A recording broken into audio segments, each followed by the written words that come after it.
Network Entertainment. Ang usual kasi na paggawa ng questionnaire, meron ka talagang personal information of the respondents and then yung socioeconomic background nila. And then of course yung related to your question, no? In our case, we're thinking about whether yung knowledge nila could predict kung ano yung mga factors that are very important sa aquaculture at saka sa fisheries, let's say 15 years time and then 30 years from now. And with that, parang pinaranking namin para makita namin kung ano yung, let's say, top 10 or most important ones sa judgment ng expert opinion ng ating mga respondents. I'm just mentioning yung top 5. With regards to yung mga exposure factors na sinasabi natin, no? Like sa small pelagics, yung lumalabas talaga dun is coastal development, deteriorating water quality, rising water temperature, typhoons, and then declining fish stocks. For milkfish aquaculture, yung water quality talaga yung number 1 sa kanila. And then limited source of fry, again, rising water temperature katulad dun sa kabila, and then typhoons katulad din sa kabila, and then salinity, no? These are the main factors no na sa tingin nila would still be very critical para dun sa ating small pelagics and then sa milkfish aquaculture. Sa tuwing nagbabasa kayo ng mga research papers, nagtataka din ba kayo kung paano ito naisipan gawin ng mga researchers? Paano nila na-transform ang idea nila para maging isang actual na research project? Saan sila kumuha ng funding para magawa to? Paano nila nalaman na ang results nila ay pwede na nilang ipasa for publication? Dito sa Behind the Science podcast ay kakausapin natin ang ating mga Pinoy scientists para ibahagi hindi lang ang mga resulta ng kanilang pag-aaral kundi pati na rin ang mga behind the scenes or behind the science stories nito. Simula sa kung paano nila ito naisipan gawin hanggang sa na-publish na nila ito. So this podcast is in partnership with the UP Resilience Institute, the Philippine Agricultural Scientist, the Philippine Journal of Fisheries, and SciEngJ. So ang UP Resilience Institute ay long-time partners na namin dito sa podcast. Nung nagsisimula pa lang kami, nandyan na sila para tumulong sa amin. At para lang sa kaalaman ng lahat, ako ngayon ay isang UPRI Research Fellow. The Philippine Agricultural Scientist is the first international journal in the Philippines and Southeast Asia in the field of agriculture. It is published by the University of the Philippines, Los Baños, College of Agriculture and Food Science. It publishes articles in the fields of tropical agricultural science and related areas including environmental science, food science, engineering, biotechnology, economics, rural sociology, development communication, agroforestry and silviculture, and marine and fishery science. The Philippine Journal of Fisheries is the official publication of the Department of Agriculture, National Fisheries Research and Development Institute. It covers all aspects of fisheries, both in basic and applied sciences, as well as related fields of studies such as capture fisheries, aquaculture, post-harvest technology, marketing and industry, ecology, oceanography, conservation, biotechnology, food safety, socioeconomics, and systematics in freshwater, estuarine, marine, and other identifiable water habitats. SciEngJ, formerly known as the Philippine Science Letters, is the official journal of the Philippine American Academy of Science and Engineering. It covers studies in the natural, physical, mathematical, computational, and social sciences, including those related to agriculture, health, engineering, environment, education, and technology. So kung may paper kayong gustong i-publish at pasok ito sa scope ng mga journals na ito, please consider submitting to one of them. At syempre, importante, take note na hindi kayo pwede mag-submit ng sabay-sabay sa 3 journals na ito. Kasi bawal yon. Dapat sa isang journal muna kayo mag-submit. At ang mga journals na to ay index na rin sa Web of Science, Scopus, ASEAN Citation Index, and SciMago Journal Ranking. Kaya masisiguro nyo dito ang mataas na standard at mabusisi na review process para masiguro ang high quality papers na pinapublish. So if you're interested in publishing your research in one of these journals, check nyo ang guidelines at ang links ay nasa description. Magandang araw mga kapwa-siyentista at welcome sa isa na namang episode ng Behind the Science podcast. Ako si Paul Flores, ang inyong host, and our guest is an associate professor at the Davao Oriental State University and an expert in marine ecology, fisheries management, and biodiversity. He holds a PhD in Fisheries Ecology from Wageningen University, the Netherlands, a master's degree in International Studies of Aquatic Tropical Ecology from University of Bremen, Germany, and a bachelor's in biology major in cell biology from UP Los Baños. He also serves as the editor-in-chief of the Davao Research Journal and a member of the editorial board of the Philippine Journal of Fisheries and other international journals in Indonesia and UK. So without further ado, let's all welcome Dr. Edison Roy Macusi. Ayun, bago pala tayo magsimula, no, kung nag-enjoy kayo dito sa podcast at gusto nyo ang ginagawa namin dito, paki-like naman ang episode na ito at mag-subscribe na rin kayo sa mga social media platforms ng Behind the Science Podcast. Makikita nyo kami sa Spotify, YouTube, Apple Podcast, and Facebook.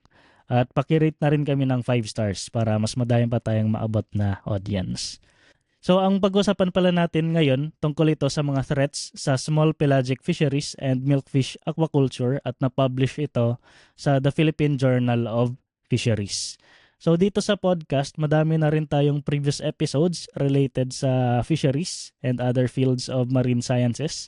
Yung latest episodes na marerecommend ko na related sa fisheries ay yung episode 92 with Dr. Evelyn Ame from the Bureau of Fisheries and Aquatic Resources Region 2. Ang pinag-usapan namin doon ay kung effective ba ang naging gentleman's agreement na management strategy para i-manage yung stocks ng aramang doon sa Cagayan.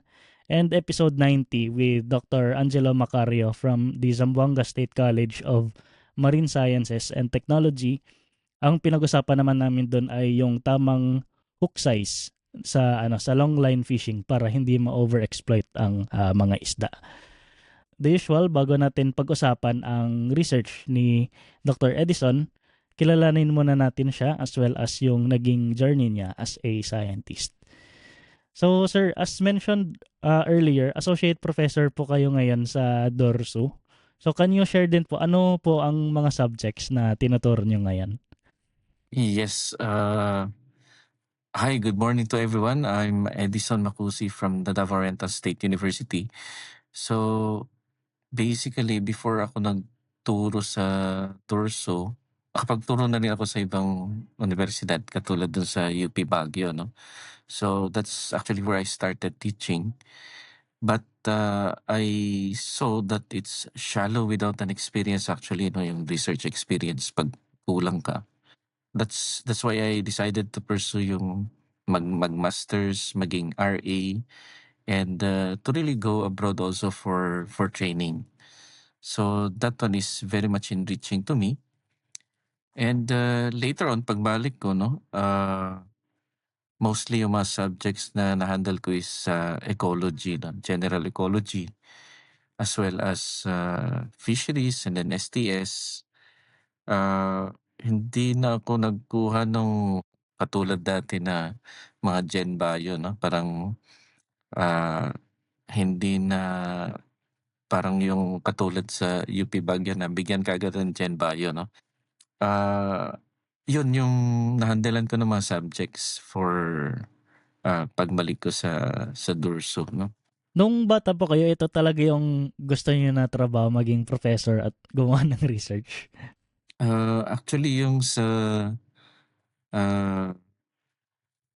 research naman at saka yung sa pagtuturo, yung father ko kasi teacher din siya ng State College dati. And then yung lola ko, may lola din ako, supervisor ng DepEd. So, I do not know, parang siguro parang natural na siya na parang pathway. But previous to that, nagbayo nga ako kasi yung parang maging doktor. So parang medical doctor. So yun yung nasa isip ko. Pero hindi ako napunta doon eh. Parang we were all thinking na parang siguro parang okay siya, mga ganyan. Pero okay lang din sa akin kahit na napunta sa academe, sa research. And I had friends, yung mga friends ko na yun, bali na-meet ko sila nung nag-work ako sa Philippine Rice Research Institute. So yung iba din yung kaisipan nila. So parang all of them, parang they wanted to pursue master's degree dun sa US. ang sabi nila palagi is, "Hanap na tayo pre, hanap tayo ng, supervisor, maghanap tayo ng host. So email ka lang," mga ganyan. So of course, masigasig yung dalawa, eh, 'no? Actually mga magna at mga cum namin yun dun sa batch namin. So nauna sila, nakapunta ng US. Meron naman akong na-contact, but, I think it took me another 2 years. Yun na yung nasa MSI na ako 'no, as a research assistant dun sa harmful algal bloom na project dati ni Dr. Fernando Siringan at saka Ah, si Ma'am Rodora Sansa. So, naging RA ko nila, and, again dun sa lab din nila, yung pursuit ng graduate studies, yung exposure dun sa mga ginagawa sa field, parang that really convinced me also to pursue yung master's na track. And, akala ko pagkatapos ng master's okey na. Ayun pala, parang para mas maging independent ka, then you have to pursue PhD also. So, that's why I decided na mag-pursue na rin ng PhD. And somehow returning from my master's, nakita ko din na parang matagal ka din ma-promote 'pag nasa SUC ka, kung wala ka ding PhD. ah, So, pursuing that track, helped me to really think about that, 'no? So, basically sila yung naging parang naka-impluwensiya din sa akin, with regards to yung sa marine science research. Dito na-apply ko na lang dito sa Mindanao, saka kasi dito na ako nag-settle, eh, coming from Luzon. So, I started applying kung ano yung mga, napag-aralan ko dati. Kaya yun, ah, sabi ko ang so hindi po Mindanao pala parang kayo malaking taga field. Davao, sir? Tubong Kalinga talaga ako, Ah, but I married to a Davaoeña. So, my wife told me that, parang hindi niya nagustuhan dun sa'min 'no. So, parang hindi siya at ease, or, sa tingin niya ay mas mataas ang cost of living, parang gano'n. So, sabi ko parang walang problema sa'kin 'no kung dun sa iba, kung pupunta ng Mindanao So, I decided to follow her, tapos sabi niya parang mas maganda dito. So, okey naman siya. So, I started to check out kung ano yung mga ginagawa ng mga, researchers dito 'no. So, initially dun sa Davao del Norte State College may mga researches sila with regards to clams, with the fisheries, with marine ecology dun sa Samal, et cetera.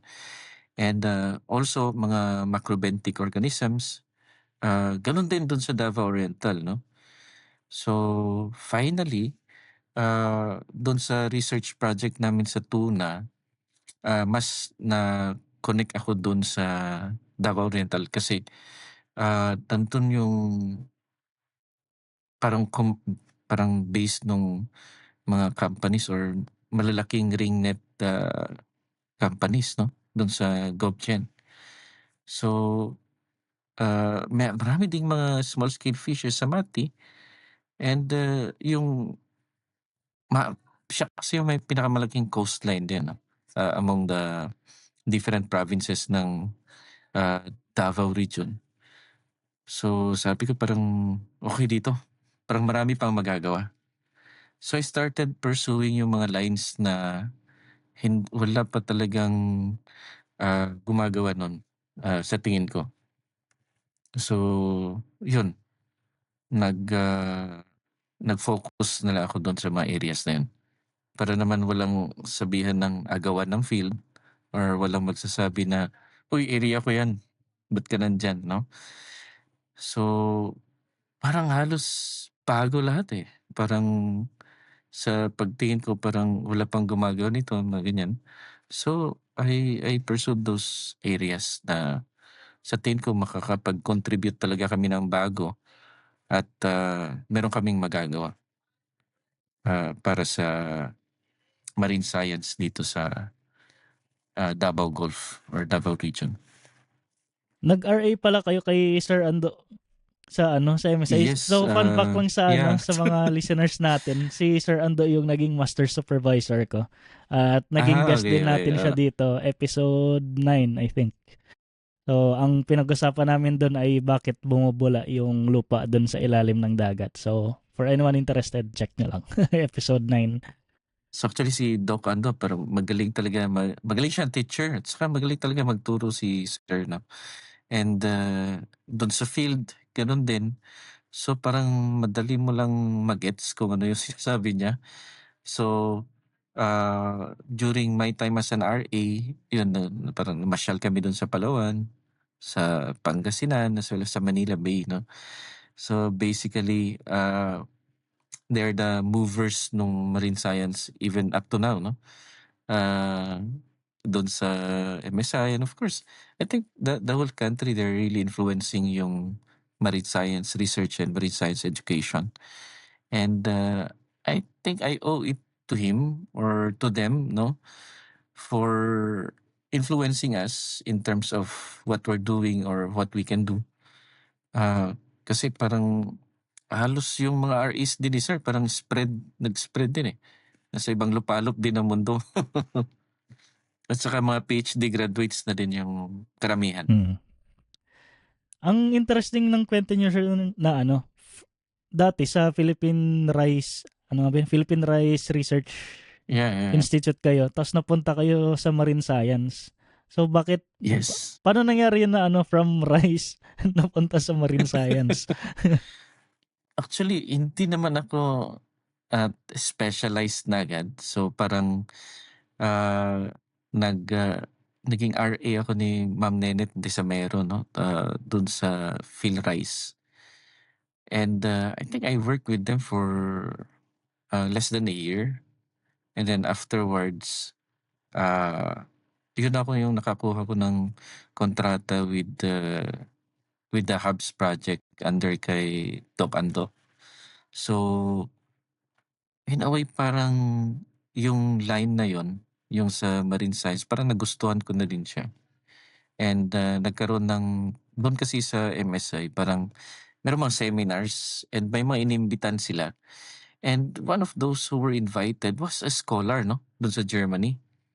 Pinay na scholar doon sa Germany during that time. And then, she started explaining out parang how to pursue or how to get the DAD scholarship.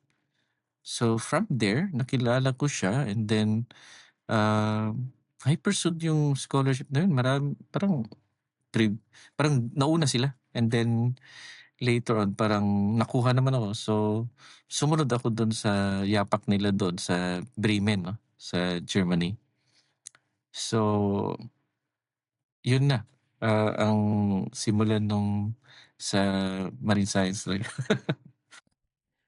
Yung DAAD, for masters lang yon or pwede rin siya for PhD? Paano naman po nag-open up yung opportunity niyo na mag-PhD sa Netherlands? So basically yung sa DAAD is both for masters and PhD. Ang kailangan lang doon is, I think parang may return service din yun eh, na almost 2 years yung sa masters mo before ka pwedeng makabalik doon sa kanila. And Return service sa Germany? Sa Pilipinas? hindi, dito sa Pilipinas na. Okay. So, bali sa PhD naman, parang pwede ka ulit mag-pursue for another PhD pag naka-return service ka na dito sa Pilipinas. And dun sa Netherlands naman, parang I was looking for another opportunity, yun na, to pursue a PhD. And nag-open up na may project sila with tuna. So yung best tuna project, parang nag-open up sila. So parang mga PhD researchers kami. So kasi parang team kasi yun. So yung part ko is naka-focus ako sa Philippines. Yung dito sa Southern Mindanao, na tuna fisheries. So dun ako na-focus dun sa tuna fisheries dito sa Gensan, and then sinama ko na yung sa Davao region, yung sa may Davao Gulf. Kaya naka-focus din ako dun sa areas na yun. Ayun, so since nakwento na ni Sir Edison yung naging journey niya, kung paano siya naging isang scientist, siguro pag-usapan naman natin yung research focus natin for this episode. So ang title nito ay Climate and Non-Climate Related Hazards in Small Pelagic Fisheries and Milkfish Aquaculture Expert Opinion Survey in the Philippines. So sir, can you explain muna tungkol saan ba yung paper na to in one sentence? Actually yung background ng paper na to, it's about using yung expert knowledge or expert opinion ng ating mga scientist or mga fisheries scientists natin with regards to possible hazards or threats to small scale yung small pelagic fisheries and sa milkfish aquaculture. So yung title namin, parang hindi ito yung original na title namin but was modified by our reviewers. So sabi nila mas fit talaga itong ganito na title. So it's climate and non-climate kasi merong non-climate related na hazards doon affecting yung small pelagic fisheries and milkfish aquaculture. Kaya iniba nila. Yung pelagic fisheries po, anong ibig sabihin ng pelagic fisheries? With pelagic fisheries, that would refer to mga tuna natin at tuna-like species. Usually those were mga school-forming fish species, no? Like tuna and mga dolphin fish. Usually mga migratory sila, mga swordfish. So malalayo sila sa siguro perhaps mga beyond 100 kilometers or 80 kilometers from the shore. Yun yung ating basehan for them being pelagic, no? Compared dun sa mga nearshore coastal fisheries. Pero yung term po na small pelagic fish, may threshold ba yun na centimeter na size para masabi mo na small siya or large? Yung sa small pelagic fisheries, like for example yung galunggong, yung tamban, usually dito rin lang din sila sa, hindi sila ganun kalayo eh. So it's mostly from the distance from the shore. Kasi yung mga tuna natin, pumupunta man din sila dito malapit, no? So although most of the time they can really go beyond yung tinatawag nating transboundary kasi sa atin lang man yung mga geographic boundaries ng mga different countries. Pero itong mga isda, parang hindi kasi nila iniisip yun eh. Parang the whole area would be their habitat, no? Halimbawa yung tuna. So pwede silang mangitlog near the shore. But then they would also migrate towards Indonesia or towards the different Pacific islands. So or towards doon sa West Philippine Sea. So kaya ganun sila yung coverage nila parang malalayo. Whereas if we consider yung tamban or yung sardines, hindi naman ganun kalayo talaga yung kanilang areas from the shore. So for instance, no, yung mga tamban natin dito sa Davao Gulf, so sabihin natin within 30 or 40 kilometers, nandyan sila and kinukuha ng ating mga mangingisda. So different species naman din sila. Tapos yung milkfish aquaculture, sir, bakit yun yung napili niyong aralin, hindi yung other, halimbawa yung mga tilapia or mga hito? Dito kayo sa milkfish. So actually kasi dito sa Davao Gulf, like in Panabo, parang dito kasi yung mariculture site, yung parang National Mariculture Park. And yung pinaka kinukulture talaga na fish is yung milkfish. And the same din doon sa ibang Davao provinces like sa Davao Oriental, Davao del Sur, and Davao Occidental. So sa tingin ko, parang mas makatulong kami kung may mga information with regards to research that's affecting yung milkfish aquaculture and which we can share dun sa ating mga milkfish farmers. So, kaya yun na rin yung naging focus nung isa sa naging focus nung aming research, yung sa milkfish aquaculture. Plus, the fact na siya talaga yung pambansang ah, isda natin ano. So, malaki din yung national significance niya. Pero So, curious din po ako dito sa ano, sa bangus kasi 'di ba ah, merong fish cages na nasa dagat na para sa bangus. Meron ding mga fish ponds na freshwater para sa ayun, para sa bangus. So, yung tinutukoy niyo po dito na yung milkfish aquaculture, yung sa dagat or yung sa ponds na freshwater or both? yung sa paper, I think parang kinover namin kahit yung sa mga ponds like may nabanggit nga kami dun about mga dikes, mga ganun. So kinover namin siya. But basically 'pag dito sa Davao region lang mas malaki yung production coming from yung sa mariculture, mga mariculture parks or sites. Then yung study po na 'to, ano yung kumbaga nag-drive sa inyo na gawin yung study na 'to? Ano yung nag-push to do this study?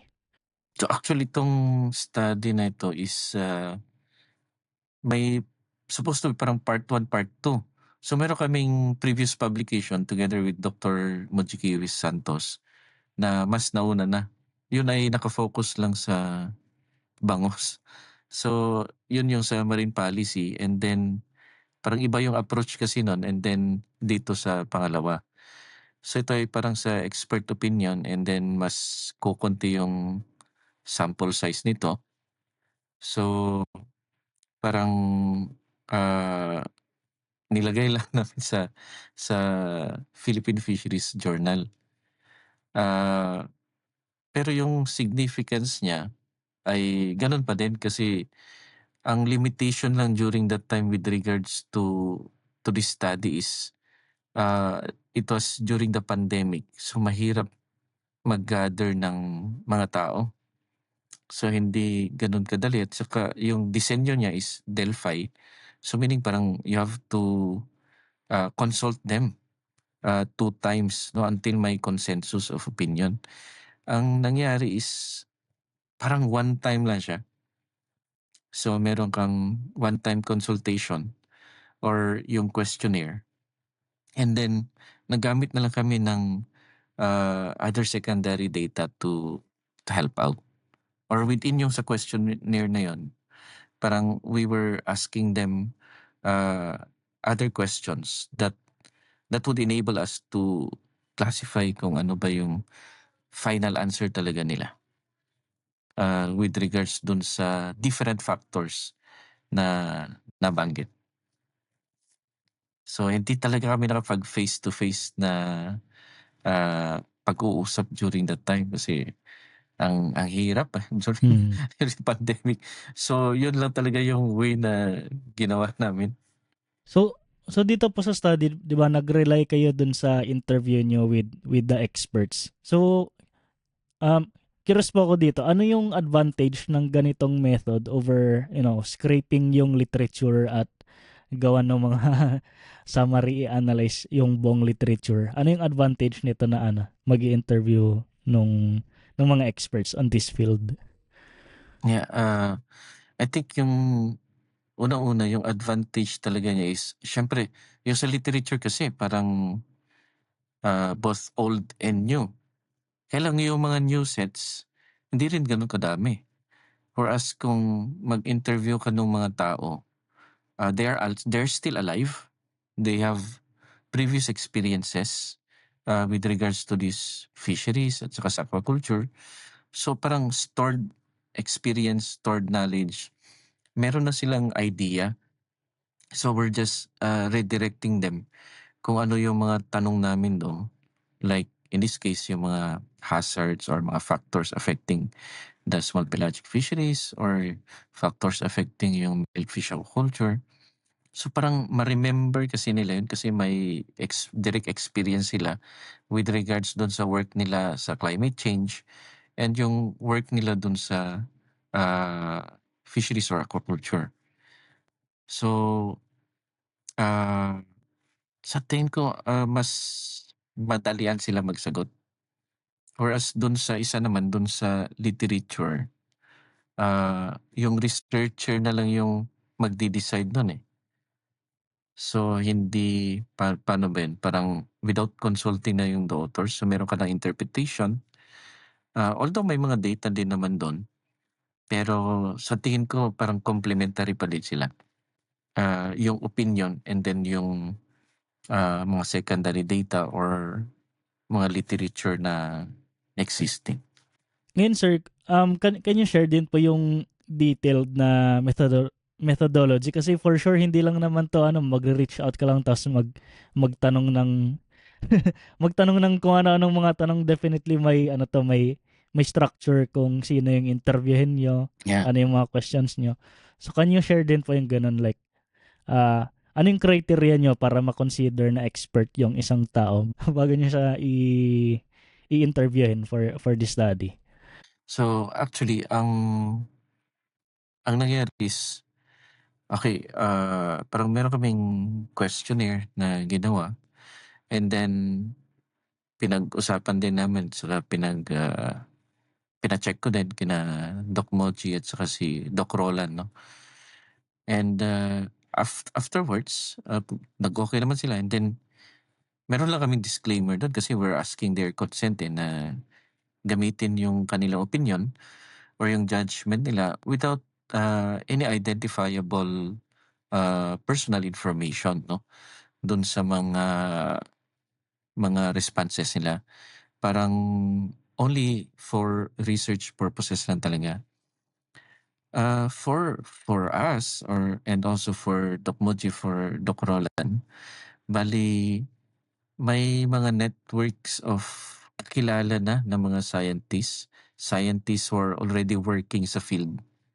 Parang you've met them sa literature, you've met them sa conferences. So parang medyo may idea ka na kung sino yung i-approach mo.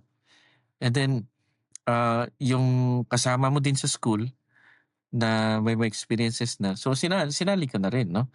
So basically, scientists who have been working for, let's say, more than 5 years in the field,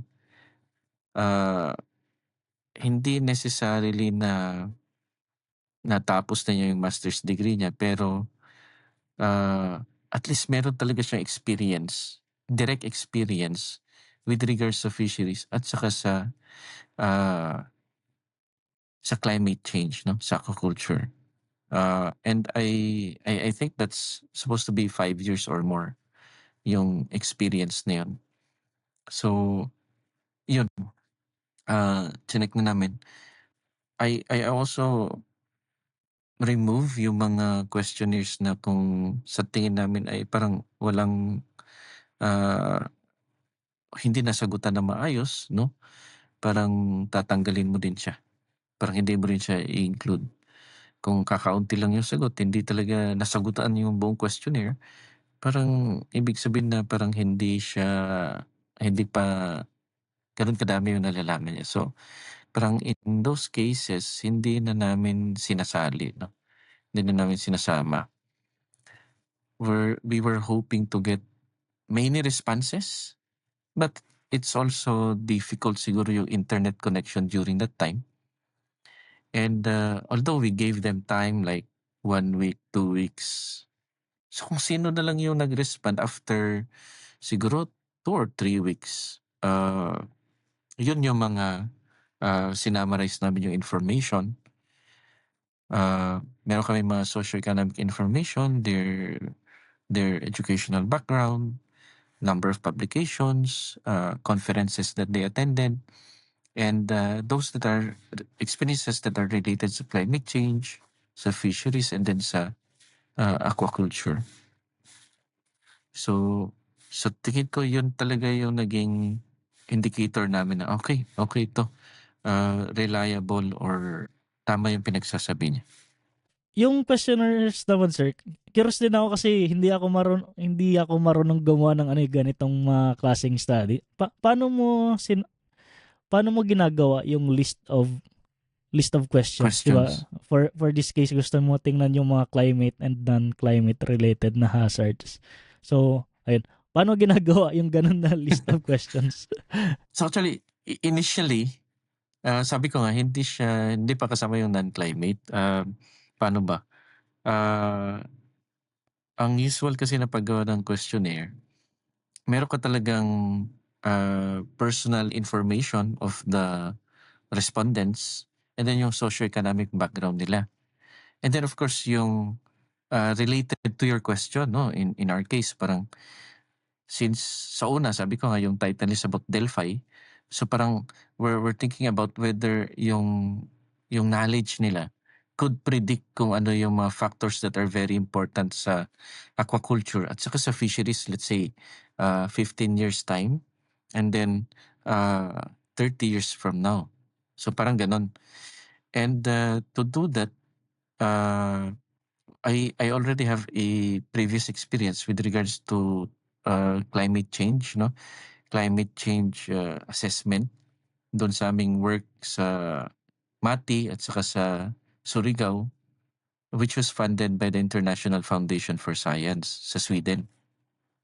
So medyo klaro na sa akin kung ano yung mga factors na yun. So in-include namin yun. And previous to this research, meron na rin kami with regards to aquaculture. So yung mga factors na yun parang nire-check namin with the literature and then we included them dun sa mga tanong. So ano ba itong mga factors na to? So sinelect na namin sila, no, for siguro a listing of these different factors sa climate change impacts or possible that can really impact yung ating aquaculture. The same with the small with the small pelagics, no. So ayun, siguro mahigit we started out with 20 na listing and later on parang pinaliit na lang, no, kasi para mas ma-summarize yung information baka hindi na ma-remember kung ang dami. And with that parang pina-ranking namin para makita namin kung ano yung let's say top 10 or most important ones sa judgment nung expert opinion ng ating mga respondents. Sa ganitong klaseng study po ba, may rule of thumb kung ilang respondents dapat yung sumagot or wala naman? Siguro yung rule of thumb sa amin if you really look at the literature, kung gusto mong mag-quantify talaga, then should go more than 30. So parang mas maganda kung mas marami. But in cases na like for example yung sabi nga natin na pag Delphi, parang may first stage and then second stage hanggang sa magkaroon sila ng consensus. Yung mga may differing opinion, ano ba yung pinag-agreehan nila and then whether i-include ba siya or meron din yung pinag-disagreehan. Ano yung reason kung bakit may mga factors na nagdi-disagree sila. So supposed to be ganun yung two-stage yung ifa-follow namin. But what happened is since we were able to conduct already yung FGD at saka yung mga initial works dati previous to this one, doon kami nag-base doon sa mga napilihan na mga factors na yun doon sa focus groups, no, online focus group discussion, uh, which were vetted by uh, different experts, no, coming from BIFAR and FRDI and also other SUKs, no, na were invited. So doon sa mga sinabi nila doon, we listed them down. And then we then asked these experts again, itong mga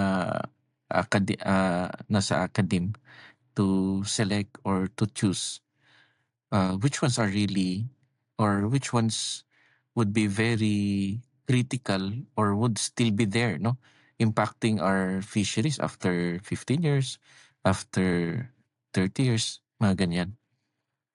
So, yun na lang yung na-focus kami doon. And nagbigay din kami nung tanong na sa tingin nyo bakit ganon, no? So they can explain or they may not need to explain. So may part din sa questionnaire na ganon. Ayun, so since madami na kami napagkwentuhan tungkol dun sa methodology, can you share naman sir yung yung results ng study? Yeah, ano so basically with regards to yung mga exposure factors na sinasabi natin, no, sa small pelagics and then sa milkfish, meron talagang pagkakaiba yung dalawa, no? Like sa small pelagics, yung lumalabas talaga dun is coastal development, deteriorating water quality, rising water temperature, typhoons, and then declining fish stocks. Yun yung mga lumalabas. Marami pa, no? So, ang dami nilang sinabi, no? But I'm just mentioning yung top 5. And for milkfish aquaculture, yung water quality talaga yung number 1 sa kanila. And then, limited source of fry. Again, rising water temperature, katulad dun sa kabila. And then, typhoons, katulad din sa kabila. And then, salinity, no? Nabanggit din nila, no? So, in short, these are the main factors no na kino-consider nila sa tingin nila would still be very critical para dun sa ating small pelagics and then sa milkfish aquaculture. Curious So in ako fact, dyan sa, ano sir, yung binanggit nyo na water quality sa milkfish aquaculture. Yung water quality deterioration po ba na yan, dahil din mismo sa sa aquaculture na nangyayari? Kasi alam ko pag nasobrahan sila sa feeds, nagde-degrade din yung water quality, di ba? I think this emanated dun sa discussion dun sa about sa Manila Bay, and then yung mga karatig na mga I think mga rivers that are emptying towards Manila Bay. So parang hindi gano'n kaganda yung, like let's say yung dissolved oxygen, no? Parang hindi gano'n kaganda yung tubig. So parang mababang dissolved oxygen, parang sa tingin nung ating mga technical personnel nung nagsabi sila ng ganito, deteriorating water quality, they have in mind yung dissolved oxygen na mababa siya both dahil sa basura and then both dahil dun sa eutrophic condition, no, ng ating tubig. And tama din yung sabi mo na dahil din, posible din na dahil dun sa feeds na mismo na nandun. Kasi kung ikaw yung bagong investor and then bigla ka naglagay ng let's say yung fish cage mo dun sa area, and then ganun na siya, parang mababa yung water quality niya, parang medyo parang malaki yung risk for you. Unless gusto mo mas malayo dun sa area. May cases kasi na gano'n, eh. Parang sa Davao Oriental, it's almost just 1 kilometer from the shore, no? Yung mga fish cages, 1 or 2 kilometers from the shore. Although sa Panabo, I think siguro mga more than 5 or 10. Pero yung mga newer fish cages, mas malayo na sila. Siguro to avoid yung possible contamination nga na nabanggit mo. Na dito kasi sa mas malapit, parang kuwan na siya, eh, parang hindi na gano'n kaganda yung tubig, no? Eh, kasi kung titignan mo yung tubig, minsan yung mga bata, no, may mga lumalangoy pa. So Hmm. parang may makikita kang tumataas, no, and they look like fragments ng feeds na naiwan do'n. So nagsi-circulate do'n sa tubig pero nandun may hindi siya gano'n kabilis na ma-degrade, completely ma-degrade. So nandun yung mga naiiwan na mga pagkain ng isda. Nagreresulta din yun sa di ba sir? Yung fish kill kapag ganon. Yes, kapag yung mababa na talaga yung oxygen at saka kung malumot. So, parang gano'n din yung hulog nun. Fortunately dun sa Davao Oriental parang okey pa yung current circulation nung kasi nag-culture kami kasi dun parang 1 year ago, just last year 'no, ng milkfish. So, maganda naman yung resulta ng water quality namin kasi halos everyday or halos every week meron kaming testing 'no, water quality parameters na testing. So, so far parang maganda pa naman doon yung parang maganda yung water circulation kaya siguro hindi pa gano'n kadami yung naipon sa ilalim. Paano naman sir nakaka-affect yung ano, yung mga climate na ano, like may effect ba halimbawa yung mga bagyo, Yes. gano'n? So, actually with regards to sa mariculture park, yung problema nila sa when it comes to, sa Baguio is malaki yung investment nila. So, 'pag malaki yung investment, so yung fish cage mo, then nandun, delikado yun 'pag may bagyo kasi baka mabutas yung net sa ilalim. So, may possibility na kung halimbawa, may nagrolyo na log 'no, yung kahoy na kasi nagflo-float lang ang kahoy, eh. So, kung biglang may nag-float dun banda and then tinamaan yung cage mo, yung sa ilalim, yung net, labas lahat yung mga isda doon. So, wala na yung investment niya. Yun yung isa and then it's also possible na kung masyadong malakas talaga, maanod yung mismong, fish cage. Hindi makaya nung kanyang anchor. So, yun din, ang mangyari kapag, malakas yung hangin, malakas yung current dun sa ibaba. But that's why meron talaga silang feasibility studies din, before sila mag-declare ng mariculture park or, ah, mag mag-check kung saan nila ilalagay yung Norwegian cage, for example. So, chine-check din nila.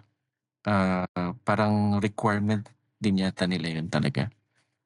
Which is a good thing, to check yung site suitability. Kasi delikado yung investment nung kasi, ah, maybe almost 500,000 Yung yung 'pag isang ano, yung mag-invest isang ka. fish cage? Yung 'pag mag-invest ka, let's Okay. say for one cycle mga gano'n. So, baka almost 500,000, oo. And then ma-recoup mo yung cost, kapag dalawang successful, culture ka. So, sa'min what we have tried is naka-try lang kami once, hindi na namin naulit 'no. So, gano'n kamahal yung feeds na pangpakain. Hindi siya mumurahin talaga. Nagko-complain yung mga fish farmers natin kasi that's 80% of their cost talaga comes from feeds. Tapos sir, ano yung ano, 'di ba naglist kayo nung ano, itong mga threats dito nga sa fisheries. So ano naman yung solution to address itong mga threats na binanggit Yeah, niyo? actually, that's very good kasi yung ating mga, pangalan nito, yung ating mga technicians saka yung ating mga experts. So, yung mga technicians na may mahabang listing. But and then the experts, they just need to select from this listing or kung meron pa sila naisip na iba, magdagdag sila.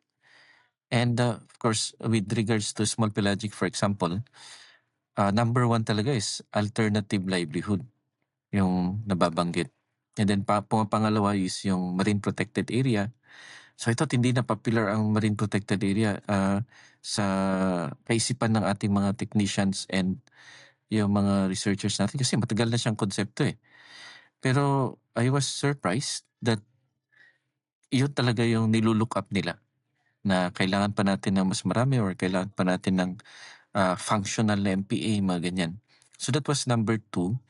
And then, financial access 'no, meaning, being more inclusive. Actually, sa dami ng nagawa namin with regards to small pelagic or small scale fisheries, yung financial access, yung isa sa mga gusto sana ng ating mga fishermen, pero mahirap siya. Kasi unang-una wala silang sariling bahay or nakatira sila sa dalampasigan na yung lupa hindi nila pag-aari. So yung mga bagay na yun parang uh, it adds to their burden, no? Aside from kailangan nilang buhayin yung sarili nila at mga anak nila. So I think that's why maybe number 3 siya, yung financial access. And then they also wanted to be trained. It's more on value added training. And of course, market support. Paano ba nila mabenta yung mga products nila afterwards? So, yun yung sa small pelagics. And doon naman sa aquaculture, ang malaking problema talaga sa aquaculture, whether milkfish or tilapia, is yung hatcheries. Parang limited kasi yung number of hatcheries dito sa ating bansa. And even nga dito sa Davao Gulf ay hindi rin ganun kadami. Una-una siguro dahil multimillion yung investment. And pangalawa, hindi ka lang mag-i-invest dun sa isda. Pero kung ano din yung kinakain ng isda. Magmula nung maliit siya hanggang sa lalaki siya. So ibig sabihin, mag-culture ka din kung ano yung pagkain ng isda. Like mga algae or mga zooplankton. So dapat may mag-culture ka din kung ano yung kinakain niya talaga. And they're looking up for more R&D researches, no? Spawning, breeding, yun yung mga gusto ng ating mga experts. And of course, marketing support para dun sa ating mga milkfish operators and farmers. As well as, again, makita din natin alternative livelihood and then mga cold storage facilities. So, yun din yung binabanggit nila. And I think sa BIFAR, yung cold storage kasi parang pinupush talaga nila yan sa DA to have those facilities. Kasi kailangan din talaga ng ating farmers. Kasi minsan sumusobra sila ng harvest and bumababa yung kita nila pag sobra yung supply. So kung merong cold storage facilities, that will help them out na hindi bahain yung market. So meron pa next month may mabenta pa sila ulit na ganyan and hindi ganun kababa yung presyo.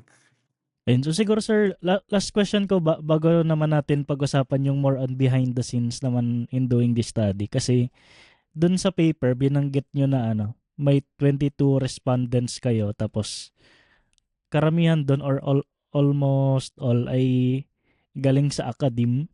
So hindi ba to parang nagkakaroon ng bias yung perspective nyo sa academe at hindi nasasama yung other sectors? Yeah. Okay. So nabanggit ko na doon sa Delphi Technique, meron kang 2 stages. So meron ka ng selected na mga respondents. May mga pinilian ka na to represent kung ano yung best science with regards to this topic or with this aspect.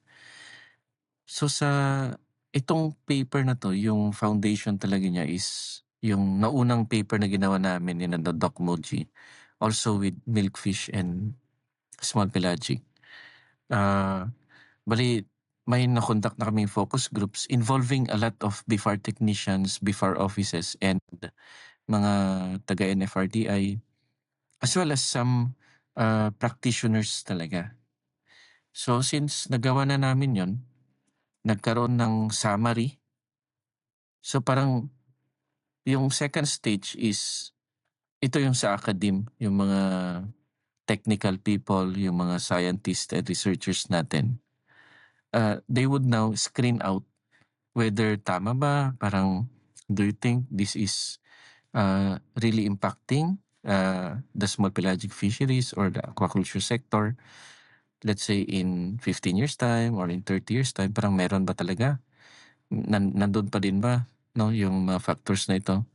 So, bali, to the best of their abilities, yung ating mga researchers and scientists. So, na sila, sumagot na sila, parang pinilian na nila. And many of them, parang may mga justifications din sila. Bakit yun yung napili nila sagot? Ayun, so I guess madami na kami na-discuss ni Sir Edison dito sa sa study nila. And siguro just to summarize, bali dito nagsagawa sila ng expert opinion survey. So may kinontak sila ng mga experts para tanungin kung ano yung mga climate and non-climate related na hazards dito sa small pelagic fisheries na industry at as well as milkfish na aquaculture na industry. So ayun, naglist sila ng threats and also yung mga possible na solutions sa threats na to in the next 15 to 30 years. So for anyone interested, check nyo lang yung link sa description kung gusto nyo itong basahin. Dito sir, sa study na to, ano yung naging funding source at saan nagagasto yung yung budget in doing this study? So actually, yun yung maganda dito kasi halos lahat ay shoulder ng NFRDI, BIFAR NFRDI. So bali sila actually yung yung sa first stage, sila talaga yung nag-legwork nun. So yung lahat ng branches nila at saka yung different regions, so parang kinontak talaga nila to give an input, to make a discussion. So may mga lectures na ginawa, may mga presentations. And from there, parang yun, kaya nabuo namin yung idea na yun. And we just added yung additional na consultation with experts using yung questionnaire survey. And that was not really costly to us. Parang at no cost, parang sa amin, parang more on summarizing, more on writing the draft. Gano'n na lang yung ginawa namin in the end. Kasi halos nagawa na nila from before, and then sila na yung naggasto doon during the time. So parang I'm not quite sure kung nagpadala ba sila ng Jollibee doon sa opisina nung mga yung mga different branches kasi kanyan pandemic at saka hindi mo talaga mag-gather in one . So baka nagpadala na lang sila. Uy, Jollibee, baka gusto niyo mag-sponsor dito sa dito sa podcast. So, kanina sir, nabanggit niyo na yung study na to, nangyari siya nung pandemic, kaya malaking challenge din na i-contact yung mga respondents at gumawa ng mga face-to-face meetings. So, dito po, nung ginagawa niyo yung study, ano yung mga matatawag yun na very memorable na good and bad experiences in doing it? Yeah, the good thing is actually si Doc Moji yung nag-contact sa akin. I do not know how he got my contact details, no, but parang sila yung nag-contact sa akin parang to involve me in this study or to do something with regards to the fisheries and yung climate change na topic. So basically parang sa una parang we're talking about revising yung kanilang yung nauna ng manual nila or for assessing climate change. And then he just let me have access dun sa kanilang conference or dun sa kanilang meetings with the different branches of BIFAR and then mga NFRDI people. So that enabled me to get to really sized up or to be introduced with the different branches, mga different people dun sa BIFAR, as well as dun sa later on with yung mga different respondents namin for the expert opinion survey. So Yun actually hindi ako nahirapan nun kasi bale parang sila na yung nag-legwork, parang sila na yung tumawag dun sa mga tao and then organize. Doc Roland din parang nagfa-facilitate ng meeting online and then gumagawa ng, I think parang may mga rooms 'no, may mga rooms or separate meetings. So sila na rin yung nagfa-facilitate nun kaya okey siya. Ano ba yung challenge during the time would be, buti na lang ay okey naman yung internet ko dito pero kung siguro sa ibang location ako, yun yung isang limitation kasi baka yung internet connection mo mag-buffering or parang hindi sapat, nahahangin yung internet connection. Yung iba talaga data lang yung gamit nila sa cellphone 'no? Kasi parang marinig ko din minsan parang dito sa amin sir parang, hindi stable yung internet connection, mga ganyan na comments. So, those were the challenges during the time na you cannot really meet them face to face but, we made use of what technology can offer us. Tapos dito sir, at what point did you realize na sapat na ito to submit for publication? So actually nung una parang mukhang report lang talaga siya. And then sabi namin parang baka, ah, puwedeng we agreed that, baka puwedeng i-submit for a paper kasi sayang naman yung report. So, yun parang we really polished it. But I think dahil sa haba niya, yung document 60 pages or 50 pages. Ang nangyari is na-reduce namin siya into 40.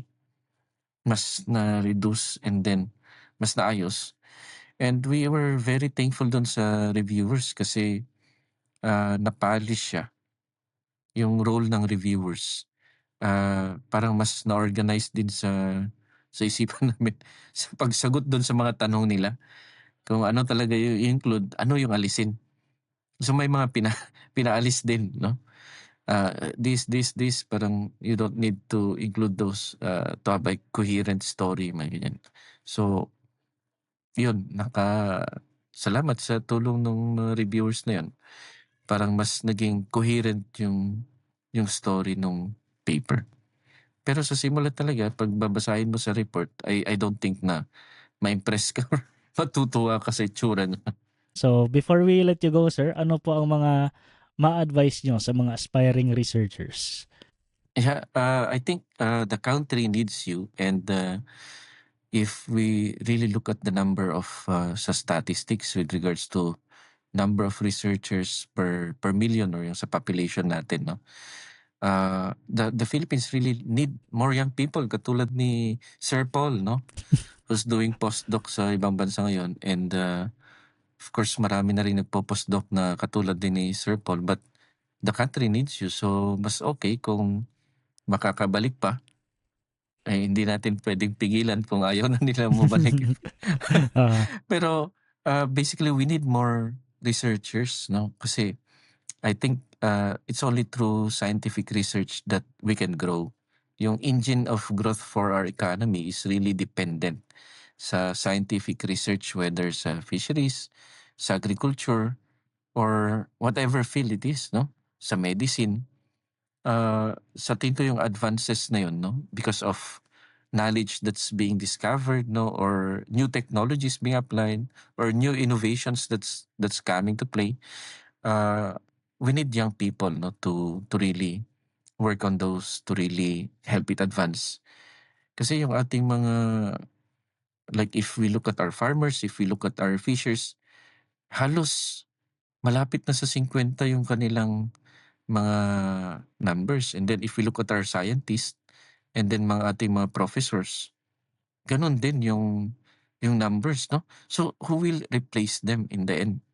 So wala pong magre-replace sa kanila kundi yung ating mga young people or younger generation who will be, coming to their places and doing their roles to play also. yun. And last question po siguro, do you have anything to promote? Wala pa. Wala pa. So, but anyway, yung latest research namin that's on milkfish doon sa bangus, we're hoping that yung feed technology, that there would be more investments with regards to yung mga indigenous source, no, na mga feed technologies for our aquaculture, that will actually reduce yung cost of aquaculture sa ating bansa kung there would be more investment in those kind of things. So, I guess hanggang dito na lang muna tayo. Maraming salamat kay Sir Edison sa pagpapa-unlock na aming imbitasyon. Thank you, Sir Paul. Maraming salamat sa lahat ng nakinig at nanood. See you everyone next week. Madami pa tayong pag-uusapan na research na ginagawa ng ating mga Pinay scientists. The opinions of podcast creators, hosts, and guests are not necessarily reflective of the official stance of the Pod Network Entertainment, its hosts, or other network programs. The content created by the people behind the podcast is personal and not meant to harm any religion, ethnicity, group, organization, company, or individual.